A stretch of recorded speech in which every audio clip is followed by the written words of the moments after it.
ChatGPT Plus is free for college students through May. Here's the thing. You've got a lot to do between now and then. Studying for finals, writing papers, trying to keep your life on track. And ChatGPT can help with all of it. It can quiz you for your econ exam, make a study guide from your French notes, plan out your meals and study breaks. It can get really specific on how you like to learn. It can even help you come up with ways to stop procrastinating. So from now until summer break, take advantage of all the ways ChatGPT can make your life easier. Restrictions apply.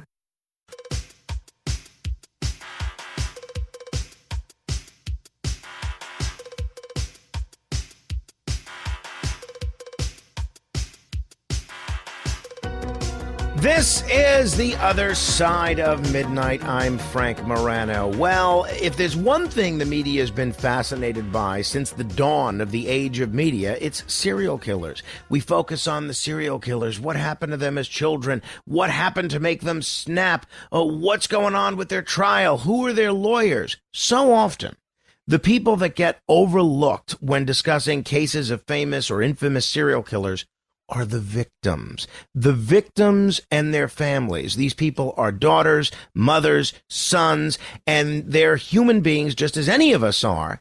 What's it like when you're a family member of one of these people that gets embroiled in a high-profile case like this? Well, someone who doesn't have to imagine that is John Ray, because he's an attorney who is currently representing several of the families of the victims of the Long Island serial killer. Now, we've been talking about this Long Island serial killer case for a while, long before Rex Heuermann was arrested, but it's sort of been turbocharged since Rex was arrested.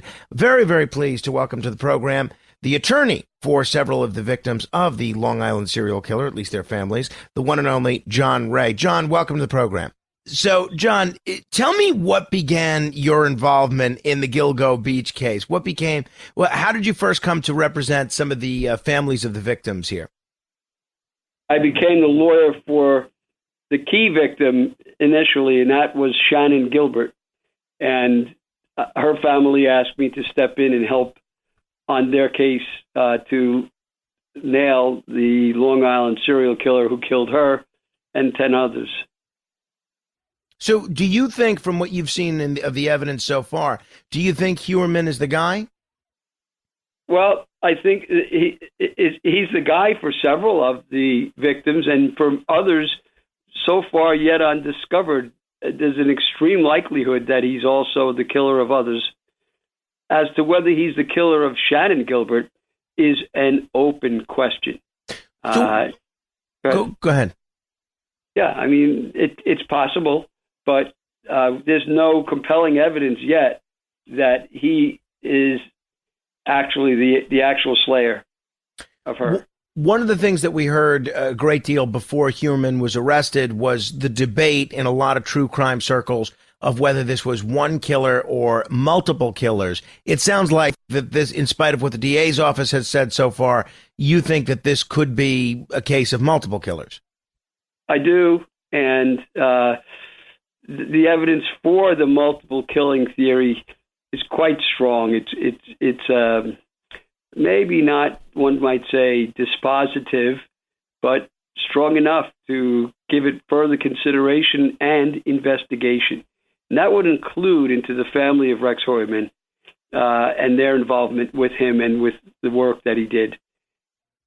Yeah, I want to ask you about that in a second, because that's something a lot of people have raised suspicions about and raised questions about. Just so folks know, though, where does the case stand now?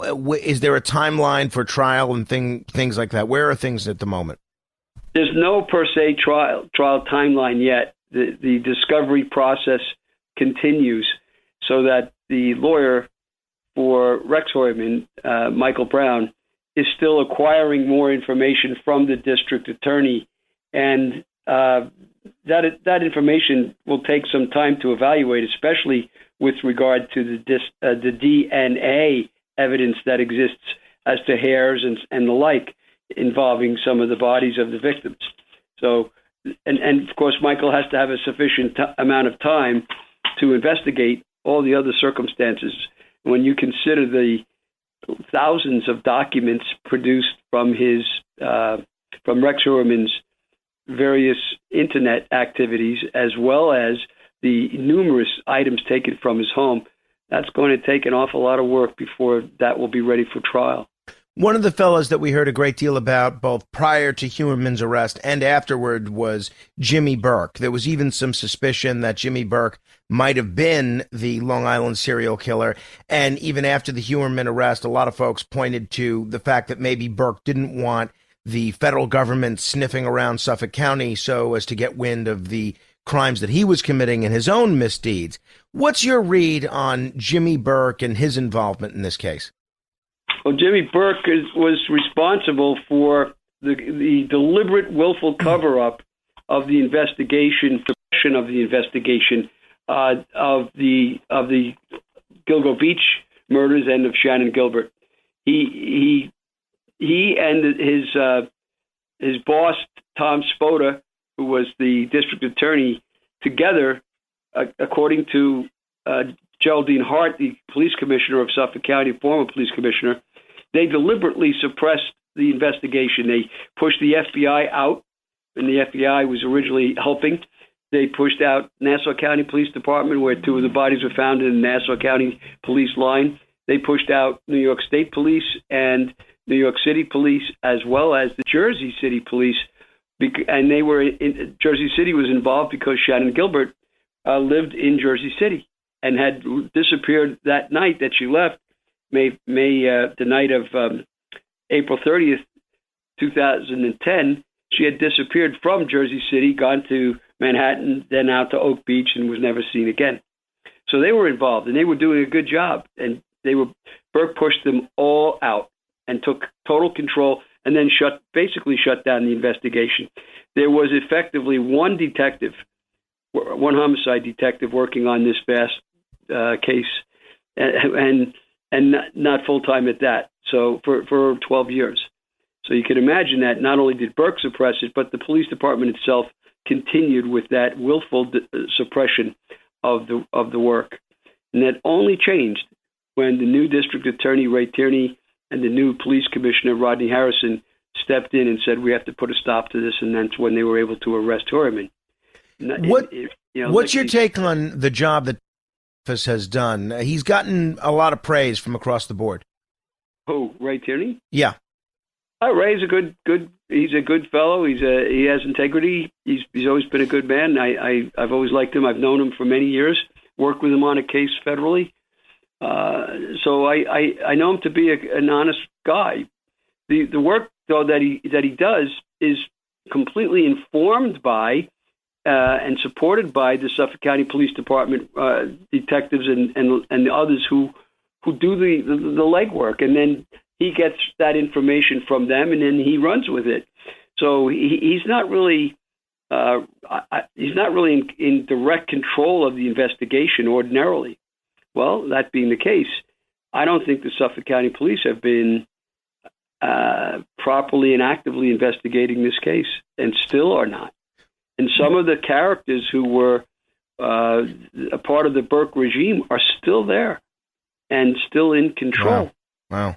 So what a surprise that the only thing, that's happened really of any great significance is that the technologists for the state police department, as well as for the FBI, and I believe in one case the Suffolk County Police, their technology work was able to do the connective work of evidence, that is, to discern the chemical components of DNA that were in the hairs that were found on the bodies and connecting them to Huerman and his wife and child. That's what they primarily did. And of course, the work that could have been done all along, that was ignored for 12 years, was that the phone calls that Huerman was making to the victims' families were pinging off of towers, and the police didn't trace those towers. They could easily have traced the towers to Massapequa and then focused on the car that had been identified that Huerman was using as a Long Island serial killer, and then they would have been able to make the arrest. Well, they eventually, 12 years later, did make that arrest based on that evidence. But that evidence really is technological in nature, and the footwork, the going around of interviewing witnesses and suspects and the like, that doesn't seem to be very successful. All right, so let's talk about the potential involvement of Victoria Huerman and maybe other members of the Huerman family. You've implied a connection between Victoria Huerman and the crimes based on disturbing images linked to a Tumblr account. Given that even prosecutors have cleared her of suspicion, how do you justify making those claims publicly without, at least at this point, definitive evidence? There is definitive evidence, first of all, and that was what you said is not the only thing upon which I based our conclusions. But what we do know is that 2 of the hairs of the daughter are found on 2 of the bodies, and that to me is fairly clear evidence that something's up. Wouldn't you say? I would. How come the DA's office isn't? Yeah, and what happened was right at the very outset of the case, without any real depth of evidence, the district attorney's office declared that he was a lone killer and that he was living a double life, as they said, and so his family was unaware of any of this. That was completely uncalled for. There was no strong evidence of that whatsoever. And then they're stuck with the position they took, which I cannot fathom, when they had DNA evidence that the daughter's hairs and the wife's hairs were on the dead bodies. And they said, well, that's hair that fell off of them, on their on Rex when he was doing, household work or when he was around. How the hell would they know that? There's no way to have known that. And to draw that conclusion without having looked at the other conclusion, which is that they were involved, is fascinating. Why would we had, you asked me about evidence. Well, we had other evidence. The family claimed that they were in Atlantic City when one of the girls was being killed in 2009, and they were at a hotel in Atlantic City, and they submitted bills from the husband's credit card to show that was true. Well, and then I and my staff went and spoke to the hotel where they were supposedly staying when this girl was murdered, and therefore they couldn't have been there and wouldn't have known about it, is the theory. And I spoke to the hotel manager. She took her computer up and went through the computer in our presence and showed that, and told us, we were on the phone with her, and told us that the family had not checked into the hotel when the DA said that they did. They checked in many days later. And and I put that out there as evidence. And to this day, the district attorney's office has not addressed that issue that I publicly presented to them. And the lawyers for the family said, "Oh, we'll prove John Ray's a liar and that this never happened." And I have eyewitnesses who sat with me on the phone when this did happen. And so those 2 people, the 2 lawyers who claimed that they were going to prove me to be a liar, have not been heard from to this moment. So we had other evidence, and then on top of that evidence, we have this girl's and shockingly incredible delving into these murders that you see, in paintings, and you see in cartoons, and you see in horrifying fake photographs and the like, that she's looking at, with bodies being chopped up, arms being chopped off, just like happened to Jessica Taylor, and tortures being done, and disembowelments of women, and so on. And all of this is supposedly okay. That just happens to be another coincidence under these circumstances. And this girl also washed clean her entire, her internet, by where we were able to pierce through that washing and found these, but the rest of it's all gone. Why would she do that if she had nothing to hide, if she knew nothing about anything? A few minutes ago, you said the only evidence that we have, or that evidence that I just gave you, is not the only evidence that we have. There's other evidence as well. So, a few minutes ago, you said that you seem to hold Ray Tierney in high regard. Why would Ray, if he is an honest prosecutor and trying to get to the truth here, why would he ignore the evidence that you just mentioned in terms of hairs and everything else? I wish I had a really good answer for that. I do have this answer, and that is that I believe that he is under the influence of the police department and their conclusions that they want to draw. And this is the same police department who said that Shannon Gilbert died of drowning. Then they changed that to natural causes. Then they changed natural causes to a tragic accident, the nature of which they know nothing about. And they claimed that against their own medical examiner, who said that it was unknown causes that killed her.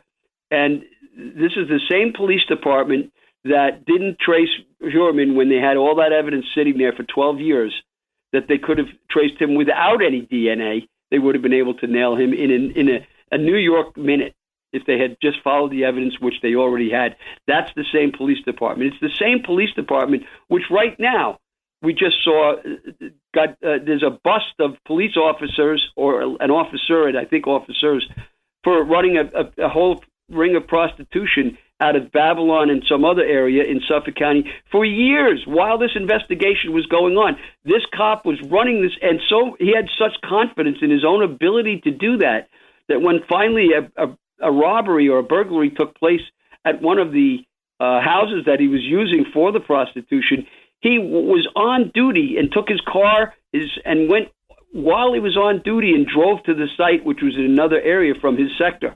And why would he have the confidence to be able to do that if everything was copacetic at the police department?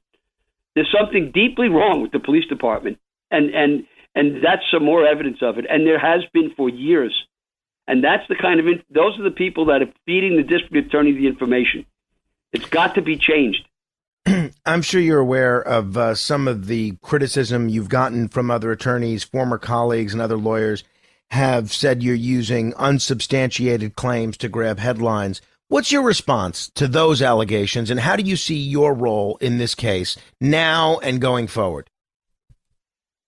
Headlines are, notwithstanding, media of any kind is very good for a case because it generates witnesses. I've had many media cases over the course of my 42 years of experience in the law, and my experience with media cases goes all the way back to 1983 and forward. And I've learned from the long learning from that experience that it's not important for me to grab the headlines. It doesn't make me any money. It only does is it attracts nut jobs who call me. But it has nothing to do with my career. It has to do with generating evidence and witnesses. And in every case I've had, which has been highly profiled, we have found witnesses and evidence. That's the key to it. So all these insulters and chuckleheads who say such things have no idea what the real truth is here. And indeed, in this case, the publicity is what kept this case that was dead alive for 13 years. Right. Now, as someone that's been called a gadfly myself, I have a special fondness for anyone that's called that by the New York Times, believe me. If people are just tuning in, we're talking with John Ray. He's an attorney. He's representing several of the victims' families of the Long Island serial killer. Shannan Gilbert's sister, Sherry Gilbert, has publicly criticized some of what you've been saying, including some of the press conferences that you've done. How do you reconcile your actions with the wishes of the very families that you're representing? Well, I represent several other families. She's not the only one, first of all. Second of all, what she chooses to do because of the various people who have brought her under their influence is her choice, and I don't criticize it. I don't comment upon it because she's one of my clients. And we have also, for the Shannan Gilbert estate and for the Mary Gilbert estate, we have co-executive treaties, and those are other people completely supportive of what I've done. And Cherie, you can understand the pressure she's under all these years. Sure. And I don't fault her for anything. I still like her, and I like her. Her family is very close to me, and her other sisters are very close to me. I represented Sarah when Sarah murdered Mary. I was Sarah's lawyer pro bono, just like I've been throughout this whole case, pro bono.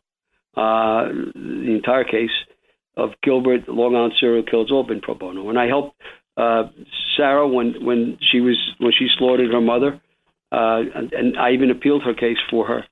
And then their sister Stevie is a close friend of ours and supports everything we do. Shopping is hard. I can never find anything in my size. I don't even know my size. I buy my clothes the same place I buy my groceries. There's a better way. Make it easy. with Stitch Fix. Just share your size, style, budget, and done. Your personal stylist sends pieces picked just for you. That was easy. Stitch Fix, online personal styling for everyone. Free shipping and returns. No subscription required. Get started today at stitchfix.com.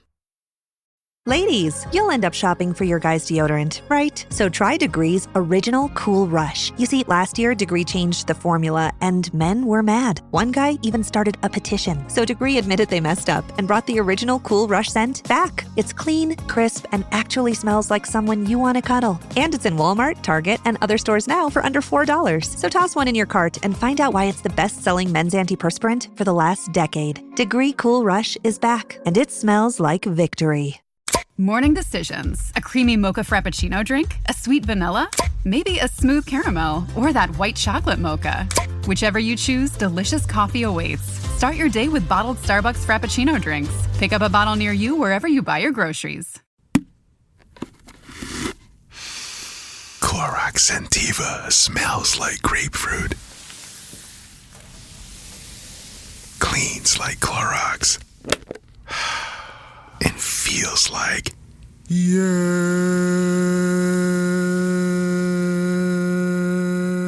Okay, we could be here all day. Try Clorox Sentiva for a trusted clean with long-lasting freshness. Also available in lavender and coconut. Use as directed. As you alluded to, with the spotlight being kept on this case, that's probably the only reason there's been an arrest in this case. And you had previously been praised for keeping the spotlight on the Gilgo Beach case. There are some critics that suggest your tactics now have become a little counterproductive. Do you think you've crossed a line? And if so, where does effective advocacy end and reckless speculation begin? Where's the reckless speculation by me? Show me one thing that's reckless speculation that I've said so far. Back when Horman was first busted, and I was able to establish through an eyewitness of great credibility that the wife knew about that Horman's wife knew about what Horman was doing, and that a lot of what he was doing with having congress with sex workers at his home during the daytime when the family was home, there was evidence of that. I put it out there, and I was laughed at and ridiculed in just the way you've explained, that this was crossing the line and so forth, and it wasn't. And sure enough, even Tierney said hundreds of women of sex workers he was having and at his house. He himself finally admitted that, and I had said it at the very beginning because it was true, and it would be impossible for the wife to avoid the knowledge, at least knowledge of what her husband was doing in their house, the reckless, sick, evil things that he was doing. It's impossible for them to not have known, in particular the wife. Now that I've always said that, and I've gone further now and said we've learned and we've had a very substantial body of evidence that the family is involved in the occult, and so was Rex. And other members of the extended family were involved in the occult, and we've investigated his other locations where he was, present in the United States, and it all the way from Florida to Alaska to Las Vegas and many other places besides, north of Boston, and his family was involved in these very places as well, including his brother. Rex was ubiquitous in his depravities and his locations where he committed these depravities, and some of his family were in those locations as well. And we're still looking at that as we speak, and we have evidence of that, including in Alaska, where he was registered to hunt and had a place to live. So did his brother. So did his sister-in-law, who was Mrs. Ellerup's sister. If you take a look at Mrs. Ellerup in the early pictures of her, she's wearing a bracelet. You'll see it's a cult. It's a bracelet worn by cults. It comes from the Kabbalah or Kabbalah, I guess is how you say it. there's a plethora of other evidence of their involvement with cult work. So that should be investigated. And I don't think that the Suffolk County Police have the capacity to do that. So instead, they just deny that any thing like that it could exist, and therefore I must be harebrained. But I have one witness to my work on this case who is probably the strongest witness anybody could have to my veracity and my integrity and my credibility. And that's Rodney Harrison, the chief commissioner of the Suffolk County Police Department, now former. Eventually he retired. But Rodney called a press conference with me. He invited me to a press conference which we held at my office, in which he said that he, as the commissioner of the police department, was partners with me on this case, and that if you are a person who has evidence and you don't want to come forward to the Suffolk County Police Department or law enforcement, and instead, you might have some fears or some other concerns, you call John Ray. So do I sound like a harebrained person with No, that's I can't argue with that. Looking back, and I appreciate you being so generous with your time. I'll let you go in a moment. Do you believe that you've made any missteps in handling this case? If so, what would you have done differently through the prism of hindsight? I really, like any human being, have probably made plenty of missteps that led us down corridors that took us nowhere. We've for example, we have witnesses who come forward who, I spend hours and hours interviewing them, and very often fruitlessly. And it's a big waste of everybody's time, and especially mine, in doing this whole thing pro bono. So the great misstep has been the time in my life, in my career, that it's taken for me to pursue this case. My firm, we keep records of our billing time. When you add up all the time of the firm, we're into this for over 50,000 hours of work. Wow. Collectively.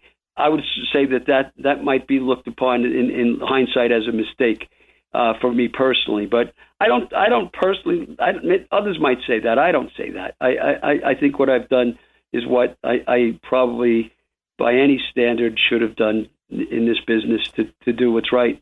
So and to do what's charitable.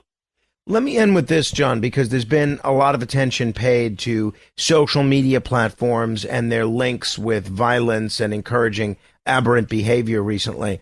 The alleged link between social media activity and the normalization of disturbing behavior has some parallels with broader concerns about social media's influence.